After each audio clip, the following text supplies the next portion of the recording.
Welcome back, barbecue fans, to another week of Wise Guys BBQ Podcast. I'm here, Vin Picaro, left side, strong side, Charlie Baldwin, as always, here to rock and roll on your 4th of July. It's an hour before our drop time of 3 o'clock.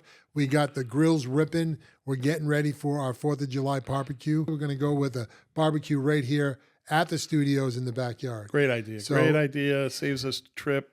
Absolutely. We got the butcher cooking up a storm. Already got some of his barbecue down here. We're cheating on. Oh, good. Let me have a piece of that right now. Dig in. And I think there's some brisket sandwich over there. Oh, look at that. So, yeah, I don't know what you want to chit-chat about other than what I want to chit-chat about later when I'm getting a couple of wines in me. I mean, I love this country, and I love 4th of July, and the reason I love 4th of July is because it means it's a week till vacation.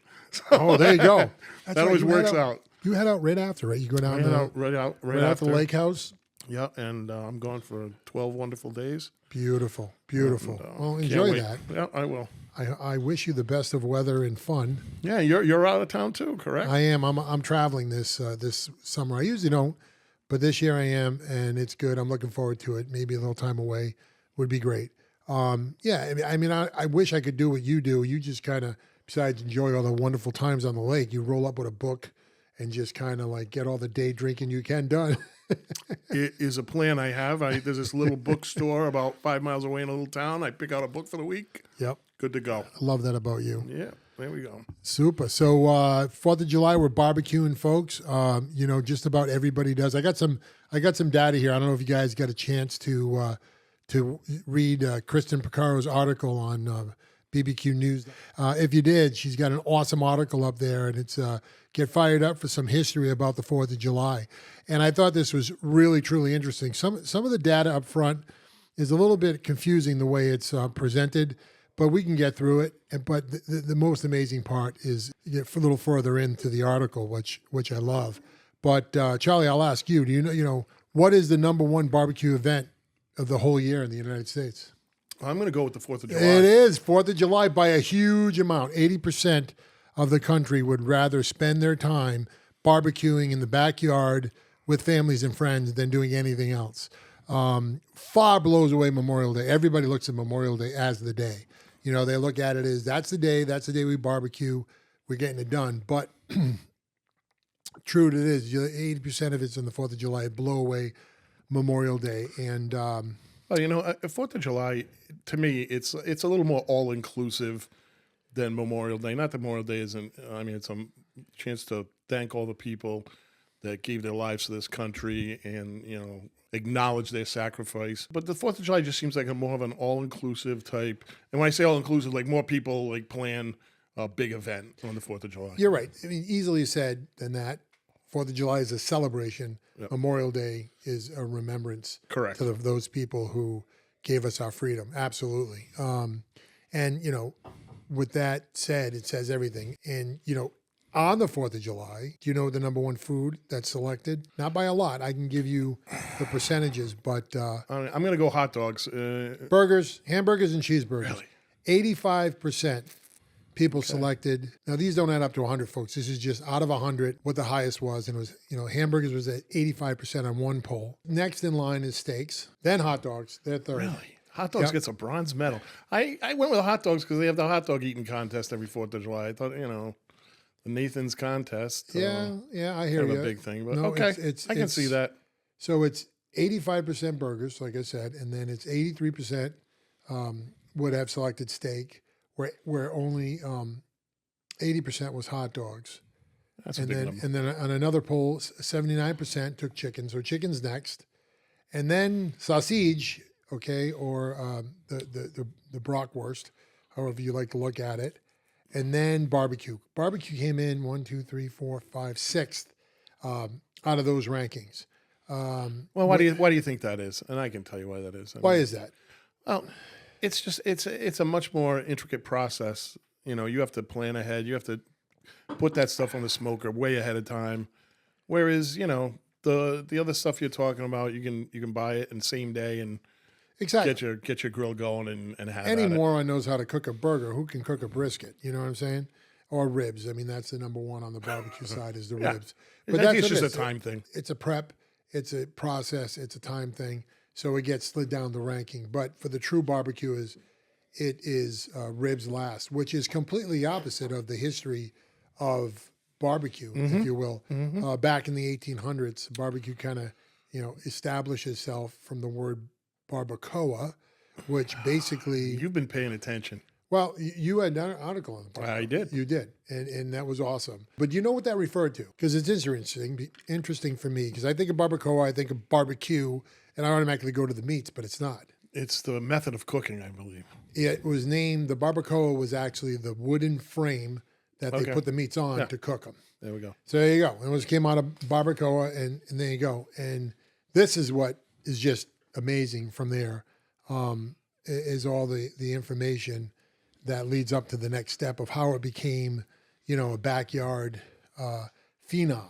All right. And it started in 1919 when Henry Ford, Edward Kingsford, Thomas Edison, and Harvey Firestone all went up to the Upper Peninsula of Michigan. Now, these guys were kind of coming together to set up the Ford plant for making cars. And, Edward Kingsford was a charcoal guy, right? Well, no. I mean, from timber, but... He was a timber cruiser, and he owned real estate, and he got into the automotive business because he represented the necessity of every car that Ford made, 100 boards of timber was required. Okay. So he represented and therefore established, created, manufactured those boards. So that's how he was involved with this. And then it was around 1920 when Ford became just physically upset about the amount of wood that was wasted in the process of creating the timbers for his cars. So they went ahead and they found this person out of the University of Oregon, Orrin Stanford, who invented a method of making the pillow-shaped lumps of fuel from sawdust and mill waste combined with tar, bound together and with cornstarch, and he called it lumps of charcoal. And they just compressed it into those bricks that we have. Gotcha. There you go. They started making those briquettes, which became phenom. You could only buy it at the time. You can only buy it at Ford dealerships. Really? If you wanted to go and buy these briquettes, because they had no distribution of them, I don't know. Did they have hardware stores? Did they have Home Depots in 1920? Maybe not. But anyways, they started selling them through the dealerships. And then quickly after that, for 1924, Ford created the backyard charcoal grill. So it was a kit. You could buy a kit. That I did not know. Yeah. So he ended up making a kit, and it's great. Kristen did a great job. He went ahead and made this charcoal kit that you could buy. It was a grill. It was a lump of charcoal in a bag. You could set it up on a picnic. You could set it up in your backyard, and you can now make a barbecue pit.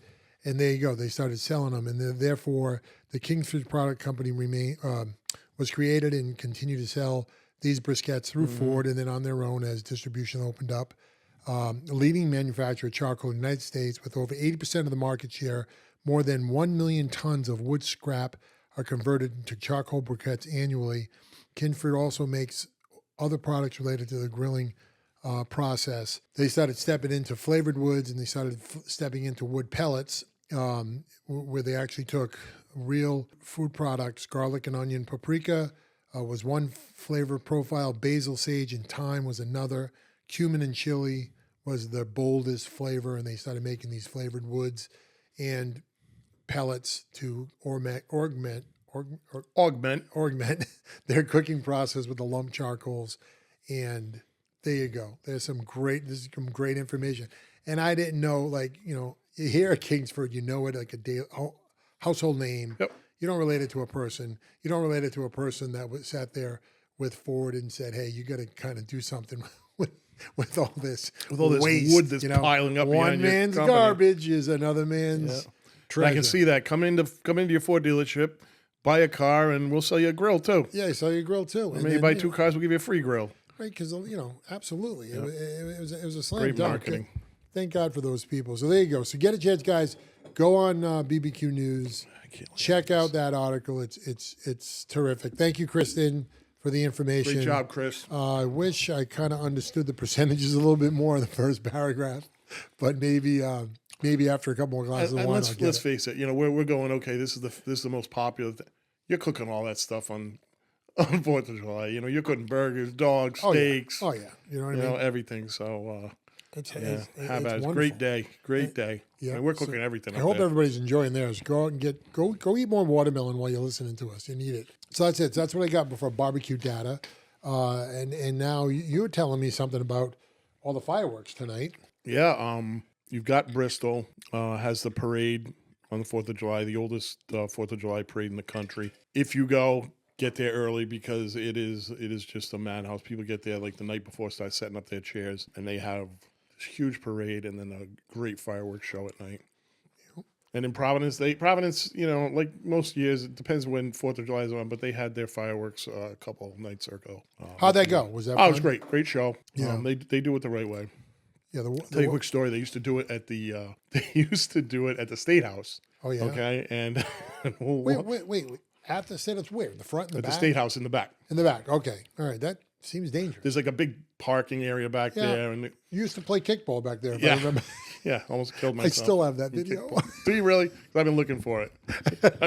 We got to put that up sometime because that's one of the funniest things ever. No, nobody. If you thought me playing golf was funny, you just see me pitching in kickball. Anywho, that little girl almost killed you. Oh my God, my shoe came off. I fell so hard. Anyway, so they used to have it at the State House. Back in the State House. Back in the State House. They say back. There's really no back. The Providence facing side of the State correct, House. facing downtown. Yes. So what happened was one year they did it, and the wind was going just right, and this is when it was at Orm Street. Yes. They set the roof of the morgue on fire and caused like a ton of damage to cars. Like the ashes from the fireworks came down on the cars in our parking lot, and it was just a nightmare. So Smoky Bear. So that ended the fireworks at the State House. Now they do it either down at Waterfire or down at Fox Point. Fox Point. That's where I remember it to be most of the time. Yeah, that's great. Yeah. Great job was done. Great night. Yeah, it just gets so damn crowded down there. That's the reason why I don't go. It'll be interesting. Rhode Islanders don't go. That's the reason why we don't go to Newport and Bristol. And, Well, tonight, usually, every year, we go up to the club, and they have this great clam bake at 5 o'clock, and you get out on a deck, and you start drinking, and you stay there till 9, you watch the fireworks, and you limp home. Yes. But this year, because we're doing this, we're going to have a situation where we're going to have to drive there, and that commute can get a little buggy because, as you know, the club invites like everybody in the town to come down. So you get about 3,000 people. Yeah, there's a lot of people there. Yeah, it gets to be a little crowded. So, I mean, great spot, though. I mean, look out over the golf course, you see the fireworks. Club does a great job, even if there is 3,000 people. It's just, there's only one road in and one road out. So you're staying there a little while. That's it. End of report. But it should be okay. I'll just make sure I keep bringing some vino with me and get an Uber and we'll go. We'll find a way. Mm-hmm. We will find a way. In addition to what's going on, the hoopla that's going on today, we had a great first annual Wise Guys BBQ Podcast, Rhode Island Barbecue News annual gathering celebration, I want to call it, because that's what it was, of our first year doing this. And what a great time, Vin. What a great setup, and everybody had a blast. Well, the first amazing part was it was the second Saturday out of 12 that didn't rain. Yeah, right. We got a great day. So that helped a lot. And it was a nice crowd. I mean, it was not supposed to be a crowd. It was supposed to be the dear friends and folks that got us going on this journey, right? Yep. From everybody, it didn't matter if you were a good buddy of mine and talked to me in a bar and listened to these ideas, or if you were my accountant that helped me strategize how I was going to squeeze enough money out of a nickel to get things rolling and going until we figure out what's next with this thing. But it was all that, and that's what it was for. So it was a good transection of people there. That was cool. It wasn't crowded. Nobody was there to light their hair on fire. Some good food. Thank you, Big Bobby's Q, for making the brisket. It was Brisket was great. Fantastic. And our boy the Ninja chipped in with Richard Yang. Not only 10 racks of ribs that were delicious, that he didn't make, by the way, his wife Stephanie made, and they were delicious. That's a little controversy, that whole thing, but yeah, well, people could see it on the interview. What was also nice is he brought us some of his homemade hooch, his brandy. Did you taste it? Oh, it's fantastic. Excellent. I mean, I don't know. I'll tell you now, I drank it out of the bottle, just so you know, so you got my lips on that bottle. Yummy! I wouldn't have it any other way.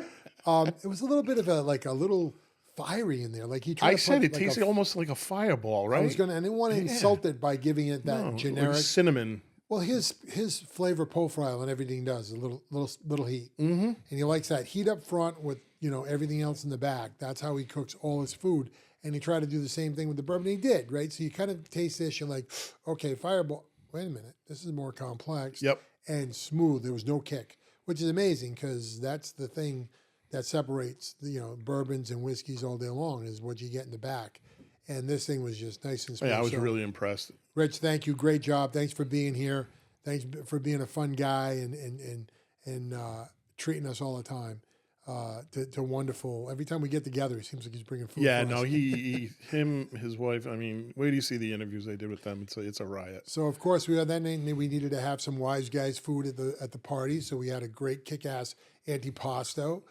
We had some meatballs. We had some wonderful homemade meatballs, and there was the other. What were those things that were wrapped in? You had a couple of things wrapped in bacon. Was it firecrackers? There were two things. One was Rich Yang did a jalapeno popper. That's the one, yeah. With with I think a bacon insert, and then Big Bobby's Q did they call them pig shots. They were something wrapped in bacon. I don't know, but they were awesome. Excellent. Those things went down fast, quickly. Yep. They were great. We did some other, we did some chicharron. We did some empanadas. We had some. I think my wife made about 350 egg rolls. They just kept going down like. And they had shrimp in them. And they had shrimp in them. I don't know why you kept warning me about that, but Well, because my wife. I'm not allergic. There was one gentleman at the party that can't have shrimp, and I said, "Oh, by the way, this person can't have shrimp. You got to put a sign up and tell him when you see him." And he was there, and he had a plate. Luckily, he's cautious. So he came over. He goes, "Oh, these are great. Like, where'd these come from?" And I was like, "You can't eat those." But when I told him, my wife, who it was, he thought it was you. So you were like, "I'm not allergic to shrimp. I don't know what your drunken husband's talking about." So, that was fun. And we had Mike DeFruso, who Mike is, I call him Guitar Mike. Fantastic. So you want to hear some nice laid back rock and roll Santana type music. He kills it. Yeah, he's top notch. Yeah. I actually turned the hotel. I gave them his information, trying to get because we do a Tuesday night gig in the lobby. Okay. Where we have basically what he does. Yep. One man band or type thing. We'll come into the lobby and play some music for a couple hours. And I turned our people onto him and say, this guy he'll never have another guy in there after this guy comes in. I'm sure he's going to appreciate that because. Yeah, and I talked to him. He said he was willing to do it. I thought maybe it would be too small for him, but he didn't seem to care. No, he likes small because he doesn't I don't know how to explain him. He loves to, get good gigs, but meanwhile, he'd rather not sit and swing in front of 100 people. Sure. He's singing 30, 35 people. He's happy. Sure. He's got a nice story. I got some good info out of him. Good. And actually look for that, guys. I'm not sure when it's dropping because it needs a lot of polishing. But we did take some video. Charlie did a bunch of interviews at the party. Paige is going to go ahead and do a nice documentary on that and get that out. I don't know if that drops before this event, so it might already be on the channel. If not, it'll be coming out right after. But check that out. You'll enjoy that. We're all about pimping barbecue, man. That's From what the competitions to the restaurants to the backyard. We just want to get the information out there and put a spotlight on all the great stuff that's being done. People get confused because we ask for nothing in return. And some people just can't. They just can't wrap their head around that. Can't be trusted. You guys don't want anything for free? Oh, they're no good. Anyways, I'll be off my soapbox. So that's what we got going on. And so we've been busy, and like Vin is talking about, we did not, as of right now, get on a safari this year. It was not for lack of wanting to do it. It's just we've been horrendously busy, and the time just flew by. And we kind of just sat around saying, oh, all of a sudden, hey, we didn't go on a safari this year. We're out of time. And we were horrified. So we're going to correct that. But in the meantime, we may do a little mini safari, local in New England, and go and catch 3 or 4 local places, Rhode Island, Mass area, maybe Connecticut. And we'll get that out to you because we definitely want to spotlight barbecue restaurants. And speaking of barbecue restaurants, you know what I came across on the YouTube is guys smoking chuck roasts. Really? Yeah, and that was new to me. But kind of like in barbecue tradition, Right. when meat gets expensive, they look for a more efficient, more economical Right. cut of meat to do. And these guys are doing it just like they would do a chuck roast. brisket, and it looks fantastic. Looks Sure. like coming up. So I maybe mean, you and the butcher want to take a whack at that. Yeah, Tommy will smoke it. Tommy will smoke. He'll try anything on the smoker. Tommy the butcher, our wonderful backyard cooker. He's not a barbecue master by any means. He doesn't claim to be, but he's a backyard hero of ours. However, he's a savant with meat. He knows his shit with meat. All his cooks. He has a certain tradition. He resembles what he wants to cook based on what he learned from his grandmother. Mm-hmm. And then once he sees what it is, the first thing he tries to do, so it's Italian already. And then based on what he wants to do, he tries to incorporate the barbecue aspect of it. Yeah. Can we smoke it? Can we do something to get it on a grill or outside? And if we can, there you go. And that's what he does. And he's been doing all kinds of creative stuff. So he'll try it. I mean, I know for sure, right? Like he just banged me up again. We're dying to go to, while I sit here and eat some of Neilio's Brazilian steak tips, which is so good. It's candy. It's amazing. Are those the bourbon ones? I got the bourbon ones where, I got rave reviews on those. I couldn't take any credit for them, and I had to give Neilio all the credit, but I know it has the Brazilian flavor that he has. Yeah. It was he does so have good. other flavors for sure. Yep.